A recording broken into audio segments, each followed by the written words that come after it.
সংবাদ সোমালিয়া এই মুহূর্তে দাঁড়িয়ে আছি আরামবাগ মহকুমা শাসক কার্যালয়ের সামনে একদম কড়া নিরাপত্তা দেখাচ্ছি। সরাসরি সংবাদ সোমালিয়ার লাইভে দেখতেই পাচ্ছেন, একদম দেখাচ্ছি সেই ছবিটা সরাসরি সংবাদ সোমালিয়ার লাইভে দেখতেই পাচ্ছেন।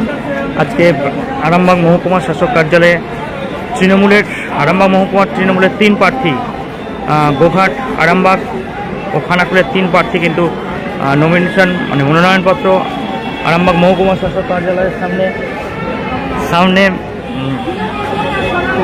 কার্যালয় আরামবাগ মহকুমা শাসক কার্যালয়ে তারা মনোনয়নপত্র জমা দিতে আসবেন। তার আগে ইতিমধ্যে এখানে কংগ্রেসের যে প্রার্থী তিনি কিন্তু চলে এসেছেন মনোনয়নপত্র জমা দিতে। আরামবাগ মহকুমা শাসক কার্যালয়ের সামনে এই মুহূর্তে কংগ্রেস প্রার্থীও উপস্থিত হয়েছেন। একদম প্রচুর কড়া নিরাপত্তা, সেই ছবিটাই সরাসরি সংবাদ সোমালিয়ার লাইভে দেখাচ্ছি, দেখতেই পাচ্ছেন সেই ছবি আমরা দেখাচ্ছি একের পর এক। কংগ্রেসের যারা কর্মী সমর্থক আছেন প্রার্থীর সময় কিন্তু ঢুকছেন, সেই ছবিটাই আমরা দেখাচ্ছি। কিছুক্ষণ পর কিন্তু জমা দিতে আসবেন তৃণমূলের 3 প্রার্থী। এই মুহূর্তে কংগ্রেস প্রার্থী ইতিমধ্যে ঢুকেছে।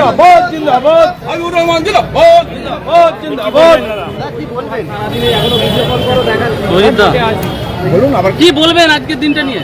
আজকের দিনে আমার নমিনেশন দেবো, ভালো লাগছে। নমিনেশন দিচ্ছি, একটা এত বড় জাতীয় দল থেকে আমাকে দায়িত্ব দিয়েছে, আমাকে ক্যান্ডিডেট করেছে। কি বার্তা দিবেন আপনারা যে বিধানসভায় দাঁড়িয়েছেন, কি বার্তা দিবেন? ভোট জেতার কৌশল কি আছে, কি বলবেন?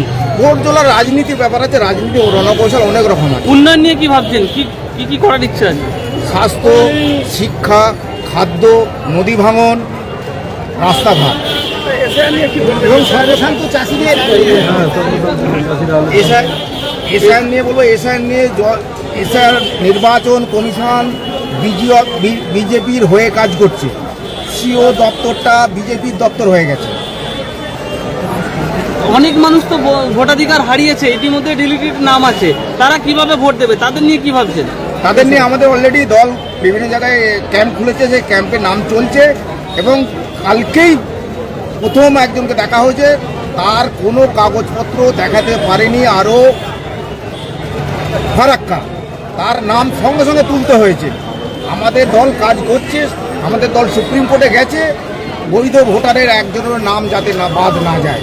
বলছি আজকের দিনটা কেন বেছে নিলেন? আজকের দিনেও তো তৃণমূলও মনোনয়নপত্র জমা দিচ্ছে, আপনিও একই দিনে? আজকের দিনে আছে আমরা তো ধর্মনিরপেক্ষ দল, সব ধর্মের সোমবারটা খুব ভালো, সব ধর্মেরই সোমবারটা খুব ভালো। বিশেষ করে আমাদের এখানে তারকেশ্বর আছে, তারকেশ্বরটাও সোমবারে খুব ভালো বার। কোনো বাধা পাচ্ছেন প্রচারে? না, প্রচারে আমরা কোনো বাধা দেবে কোথায়? লোক কই, মানুষের সারা বিশাল। এইদিকে তো বিজেপি বলছে পরিবর্তন সংকল্প, পরিবর্তন হবে, কি বলবো? আরে পরিবর্তন হবে কোথায়? কেন্দ্রে পরিবর্তন হবে, ওরা বলতে একটু ভুল করছে, কেন্দ্রে পরিবর্তন হবে।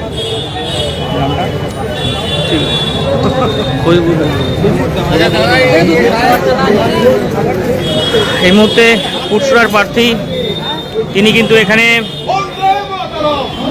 মনোনয়নপত্র জমা দিতে এসছেন। আজকে কিন্তু আরামবাগ মহকুমার তৃণমূলের 3 প্রার্থী তারা নমিনেশন জমা দেবেন।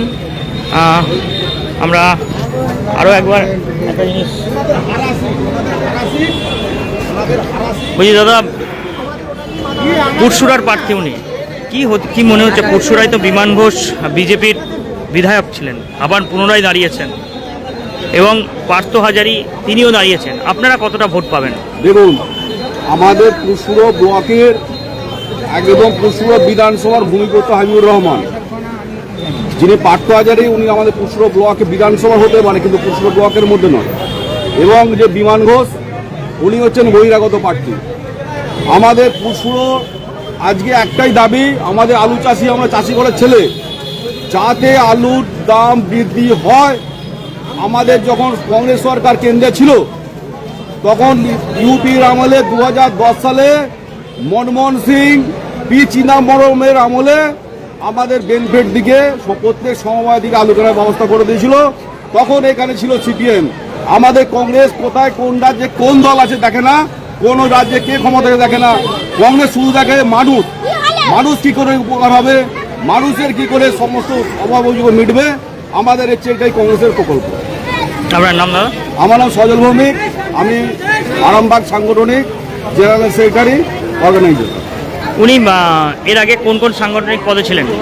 হাবিবুর রহমান ছিলেন আমাদের পুরসুরা ব্লক প্রেসিডেন্ট, এখন হচ্ছে উনি বর্তমানে আমাদের হুগলি জেলার আরামবাগ সাংগঠনিক ওয়ার্ড। ইতিমধ্যেই পুরসুরার কংগ্রেস প্রার্থী হাবিবুর রহমান তিনি এখানে মনোনয়নপত্র জমা দিতে এসেছেন, কিন্তু এখানে বিষয়টা হচ্ছে খানাকুল, আরামবাগ ও গোঘাটের তৃণমূলের 3 প্রার্থী কিন্তু মনোনয়নপত্র জমা দিতে আসবেন আরামবাগ মহকুমা শাসক কার্যালয়ে। সেই কারণে কিন্তু কার্যালয়ের সামনে একদম কেন্দ্রীয় বাহিনী থেকে আরম্ভ করে রাজ্য পুলিশের যারা আছেন তারা কিন্তু ইতিমধ্যেই এখানে উপস্থিত হয়েছেন। সেই ছবিটা আমরা সরাসরি সংবাদ সম্মেলনের লাইভে দেখাচ্ছি। আমি সংবাদ সম্মেলন লাইভে দেখাচ্ছি, সেই ছবিটা সরাসরি সংবাদ সম্মেলনের লাইভে দেখাচ্ছি, আপনাদেরকে দেখতেই পাচ্ছেন। কড়া নিরাপত্তা এই মুহূর্তে কড়া নিরাপত্তা, সেই নিরাপত্তাটা আমরা তুলে ধরার চেষ্টা করছি।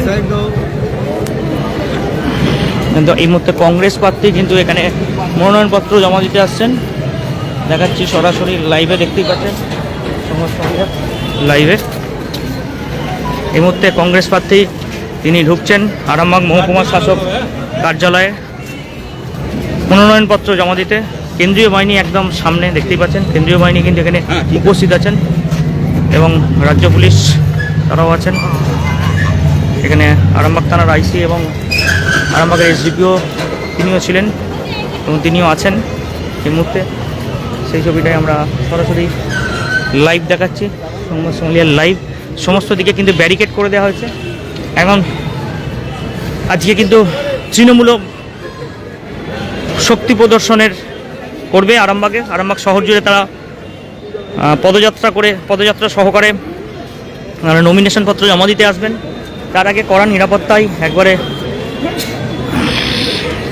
নিরাপত্তা দেখা যাচ্ছে, বিভিন্ন জায়গায় কিন্তু ব্যারিকেড করা হয়েছে। দেখাচ্ছি সরাসরি লাইভে, সংবাদ সম্মেলনের লাইভে দেখাচ্ছি ছবিটা।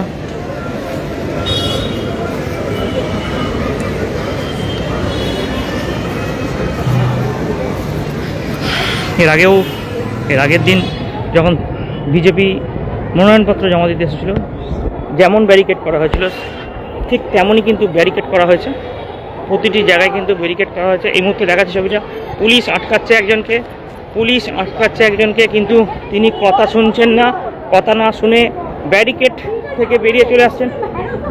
দেখাচ্ছি ছবিটা।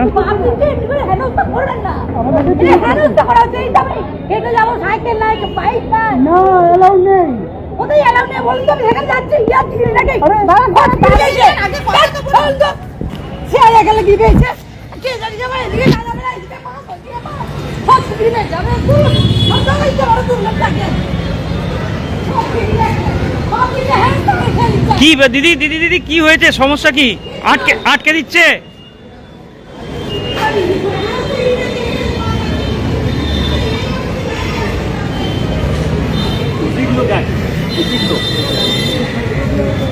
দেখাচ্ছে ছবিটা সরাসরি সংবাদ সম্মেলনের লাইভে দেখতে পাচ্ছেন সেই ছবি। আরামবাগ মহকুমা শাসক কার্যালয়ের সামনে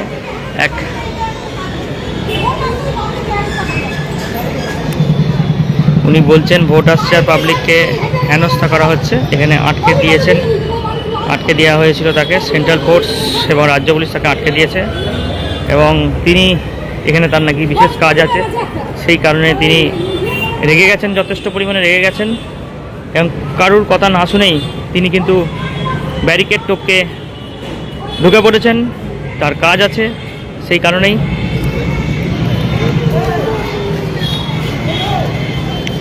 দেখাচ্ছি সশস্ত্র বাহিনী এই মুহূর্তে সরাসরি আমরা সংবাদ সম্মেলনের লাইভে দেখতে পাচ্ছি। সশস্ত্র বাহিনী একবারে আরামবাগ মহকুমা শাসক কার্যালয়ের সামনে, সেই ছবিটাই তুলে ধরার চেষ্টা করছি। সরাসরি সংবাদ সম্মেলনের লাইভে দেখতে পাচ্ছেন সেই ছবি। এই মুহূর্তে সেই ছবিটাই তুলে ধরার চেষ্টা করছি। আর কিছুক্ষণ পরে কিন্তু আরামবাগের সুধানীল সিনেমা থেকে পদযাত্রা শুরু হবে তৃণমূলের 3 প্রার্থীকে নিয়ে। একদম বর্ণাঢ্য শোভাযাত্রার মাধ্যমে মনোনয়নপত্র জমা দেওয়া হবে। সেই ছবিটাও কিন্তু আমরা সরাসরি লাইভে তুলে ধরবো। দেখতে পাচ্ছেন সরাসরি লাইভ দেখাচ্ছি আপনাদের সংবাদ বলিয়াই। সঙ্গে থাকবেন, আমরা কিন্তু বিভিন্ন খবরাখবর নিয়ে আবারও লাইভে আসবো। বর্ণাঢ্য শোভাযাত্রার লাইভ দেখতে অবশ্যই চোখ রাখুন সংবাদ সোমালিয়ার ফেসবুক এবং ইউটিউব দুটোতেই লাইভ হবে। আপনারা সরাসরি সম্প্রসারণ দেখবেন, আমরা সেই ছবিও তুলে ধরবো। শীততাপ নিয়ন্ত্রিত অত্যাধুনিক রেস্টুরেন্ট ময়ূখ রেস্টুরেন্ট। এখানে পাবেন চাইনিজ, পোলাও, বিরিয়ানি, তন্দুরি সহ সমস্ত রকম খাবার। এছাড়াও কাস্টমারদের সুবিধার্থে হোম ডেলিভারির বিশেষ ব্যবস্থা রয়েছে। পাশাপাশি যে কোনো অনুষ্ঠানের জন্য ভাড়া দেওয়া হয়। আমাদের ঠিকানা থানাকুল হেলান সংলগ্ন তিলক চক। Phone number 8617492616 9732162360। সেরা খাবারের স্বাদ পেতে আজই আসুন ময়ূখ রেস্টুরেন্টে।